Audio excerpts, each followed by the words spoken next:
کہ نکاح مسجد میں ہونا چاہیے۔ یہ بات جو ہے شروع میں تو لوگوں کو عجیب سی لگی، لیکن جو دلائل میں نے دیے وہ اتنے کنونسنگ تھے کہ الحمدللہ اس کو تو لوگوں نے بہت جلد قبول کر لیا۔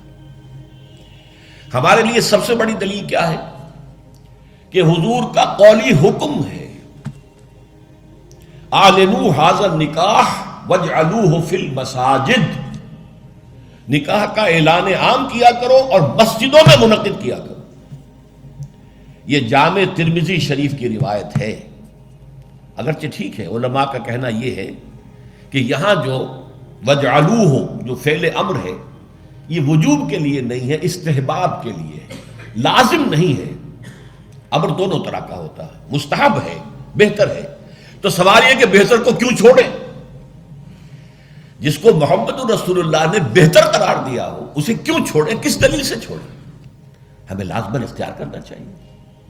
پھر میں نے عرض کیا حضور کی بیٹیوں کے نکاح مسجد میں ہوئے تو ہمارے ہاں کون ہے وہ چودھری اور وہ سرمایہ دار تو جو سمجھے کہ میری بیٹی کی تو توہین ہو جائے گی اس کا نکاح مسجد میں ہو؟ اس طرح باتیں سمجھانے کے لیے ہوتی۔ حضور کی محبت ہر مسلمان کے دل میں ہے، لیکن کسی نے ادھر توجہ دلائی ہی نہیں تو لوگ کیا کریں؟ اس میں علماء کی فیلیور ہے سب سے بڑی، اور اس کی وجہ کیا ہے؟ وجہ یہ ہے کہ ہمارے مولوی عام طور پر کمی کاری ہوتے ہیں، ملازم ہوتے ہیں۔ دیہات میں تو ان کی حیثیت کمی کاروں سے زیادہ ہوتی ہی نہیں، وہ چودھریوں سے کیسے کہے؟ عام شہروں میں بھی مساجد کی جو مینیجنگ کمیٹیز ہوتی ہیں وہ تو سرمایہ داروں پر، لوگوں پر، اونچے لوگوں پر ملتوی ہوتی ہیں، ان سے کیسے کہیں؟ لہٰذا یہ حدیث جو ہے بیان نہیں کی گئی، حدیث موجود ہے ترمذی شریف کی، اعلنوا ھذا النکاح واجعلوہ فی المساجد۔ میں نے اس حدیث کا حوالہ دیا تو لوگوں کی آنکھیں کھل گئی۔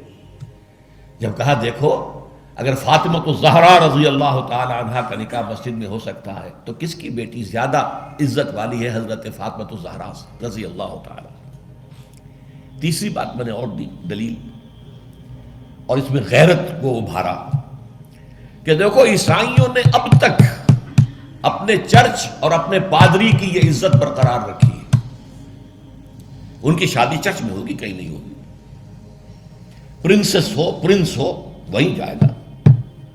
اور اس میں مجھے ایک واقعہ یاد آتا ہے، جب شادی ہونے والی تھی پرنس اینڈریو کی، اس کی بیوی کا سارا فرگوسن جو نام تھا، اور وہ ذرا نٹکھٹ قسم کی لڑکی، کیا عورت تھی پوری، تو اس نے یہ کہا تھا، اس کا بیان آیا تھا، I will not say, I am not a timid type of woman. I won't say I will obey him. اس سے مجھے معلوم ہوا کہ ان کے نکاح کے اندر یہ قول بھی ہوتا ہے کہ پادری کے سامنے چرچ میں کھڑے ہو کر، چونکہ ان کے ہاں پردہ نہیں ہے، لڑکا اور لڑکی دونوں آمنے سامنے کھڑے ہو کر ایجاب و قبول کرتے ہیں، اور لڑکی یہ بھی کہتی ہے کہ میں اس کی تابع داری کروں گی۔ اس نے کہا میں نہیں کہوں گی، یہ کہنا تو پڑا۔ اس کے بغیر وہ پرنس اینڈریو کی دلہن نہیں بن سکتی تھی، شادی جو ہے وہ تو بہرحال چرچ میں ہوئی۔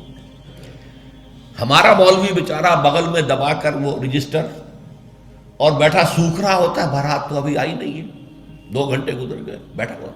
یہ اس کی حیثیت ہے ملازم کی۔ یہ وجہ ہے اب جب اس سے بھی غیرت جاگی لوگوں کی، ہاں واقعی بات صحیح ہے، عیسائیوں کے ہاں اگر ابھی تک چرچ کا یہ مقام ہے اور پادری کی عزت ہے۔ چوتھی دلیل میں نے اور دی، دیکھو نکاح سے کیا ہوتا ہے کہ ہمارے اس معاشرے میں ایک نئے خاندان کی بنیاد پڑتی ہے، اس کے لیے دعا کرنا، خیر، برکت، بھلائی، سعادت، یہ اس نکاح کا جز ہوتا ہے۔ لکھتے بھی ہیں کہ دعا میں شریک ہو۔ اب ظاہر بات ہے کہ دعا کا ماحول آپ نے باہر جو ہے بڑے قالین بچھا لیے قیمتی، اور ان پر قیمتی صوفے رکھ لیے، اور بڑے سنہری قسم کے شامیانے لگا لیے، لیکن وہاں پر ماحول کیا ہوتا ہے؟ سگریٹیں پی رہے ہیں، دھواں سگریٹوں کا، قہقہے لگ رہے ہیں، غیبتیں ہو رہی ہیں، اور یہ کہ کوئی بھانڈ آ گئے ہیں، فحش گوئی کر رہے ہیں۔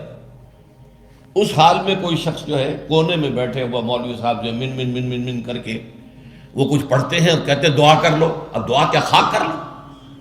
دعا کے لیے ماحول ہوتا ہے، دل کی آمادگی ہوتی ہے، ذہنی اور نفسیاتی تیاری ہوتی ہے، تب دعا ہوتی ہے۔ یہ ماحول ہمارا اس میں ہم نماز کے لیے جمع ہوئے ہیں، جمعے کے لیے جمع ہوئے ہیں، مسجد ہے، پاک ماحول ہے، لوگ اپنی اپنی حد تک اچھے کپڑے پہن کے آئے ہیں، اور اس کے اندر عطر بھی لگایا ہے، حضور کی سنتیں ہیں یہ، اس طرح جمعے کی تیاری کیا کرو۔ اس ماحول کے اندر کوئی دھواں نہیں ہے سگریٹ کا، کوئی قہقہ نہیں ہے، کوئی غیبتیں نہیں ہو رہی ہیں، کوئی بکواس نہیں ہو رہی ہے، یہاں دعا کا ماحول ہے۔ تو یہ 4 دلیلیں ایسی تھیں کہ جو قاطع تھیں اور ہیں الحمدللہ۔